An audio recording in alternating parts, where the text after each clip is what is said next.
Hi again. I'm Rich Cruz. I am a marketing professional in the Chicago area, and I'm bringing in another installment of this series of videos I put it together called Building My Digital Business. This series is a challenge to myself to create some content out there that I hope is going to be helpful to business owners, entrepreneurs, managers, directors. And the idea here is I want to help other businesses to create their online presence from scratch or to better the current online presence that they have. So what I'm actually going to be doing here is I'm going to be building my own business online from pretty much nothing here. And we're going to call this Building My Digital Business.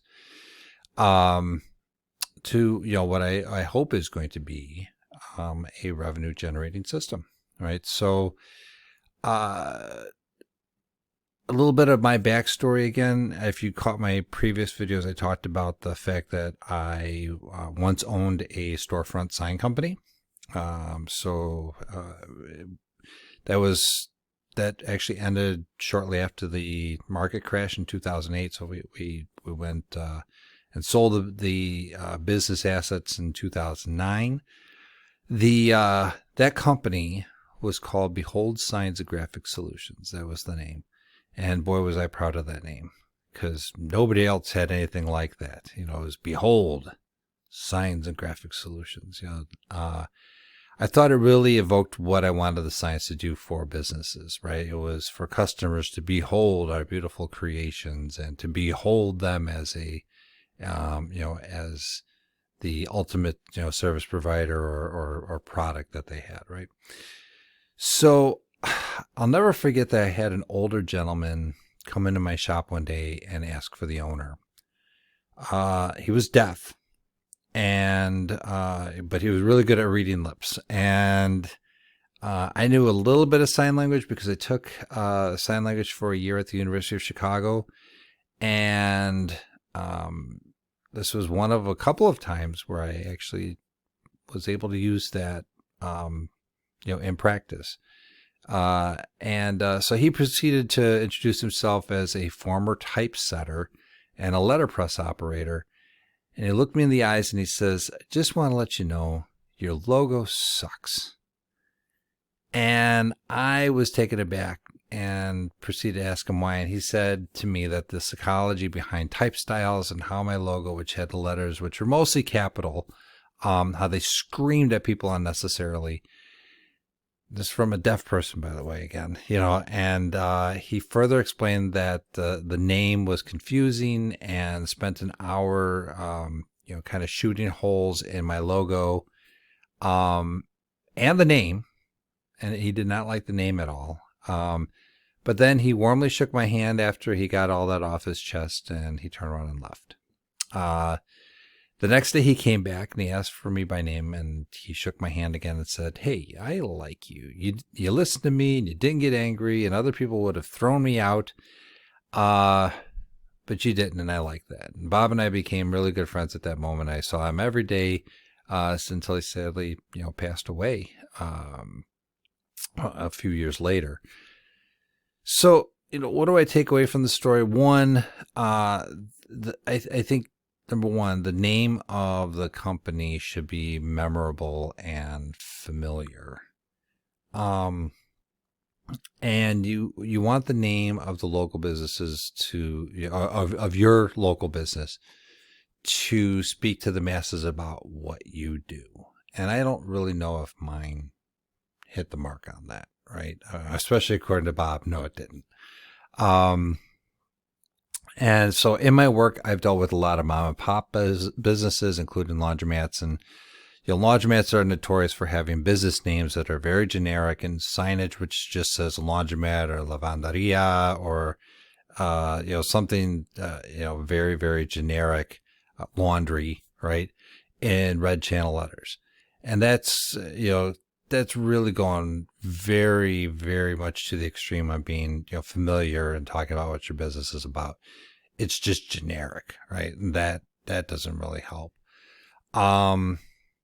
But I think that some of the companies that I've built, such as Behold Signs and Graphic Solutions or Impressivo Prints, which is a company that I did that was doing photos printed on stretched canvas, they were really too vague and they weren't really at all familiar to anybody, right? So I really think that you need to have, it behooves you to have a memorable name that describes what you do, right? So, certainly when you look at the brands in the supermarket, you have the ones that have a memorable name, Coors, Coke, Hershey's, etc. But the reality is your mind uses that name rather adjectively to describe the product. Coors beer, Coke, soda, or pop, Hershey's chocolate. These products are now familiar enough to have earned that place in our minds where you don't have to say it's beer or soda or chocolate, right? But just starting out, your company may not have that. So you may want to consider a name that has what you do in the title. You may also want to consider like how you wish to be perceived, right? If you're an accountant specializing in law firms, for instance, you may want something like Nothing But the Truth Accounting, right? Maybe a little long, but could be catchy. I have something like that. It speaks of law, the target market, and of what the company does, accounting services, and also kind of explains that you're trustworthy, right?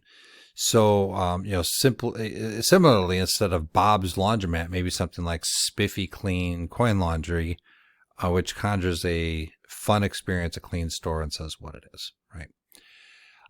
In this instance, I chose Build My Digital Business as a fictional name for my existing corporation. I personally think that it not only describes what we'll be doing together for free during the series, but I hope that it also says to my audience that I can help them to build their online presence if they need help doing so. So I'll go a little later into like maybe I won't. Go into this, but I actually did legally register the name of my business with the Secretary of State in Illinois as a DBA, doing business as a fictional name for my corporation, which is Greater Chicago Consulting Inc. So what are you going to name your business? Put your answer in the comments area, or at a later time, I will have an email address. I don't have one right now that I'm going to use for this series because we're actually going to build that a little later after we get some hosting. Put that in your mind, and I'll give you some ways to contact me in the near future. Don't forget to subscribe to whatever channel it is on which you found this video. So you'll probably see this. I'm planning on putting this on YouTube, Facebook, Twitter, LinkedIn, and possibly Instagram. It'll also be held on a website, the website that we're going to build together, as a series of blogs. So I'll see you in the next video, and talk to you real soon. Thanks.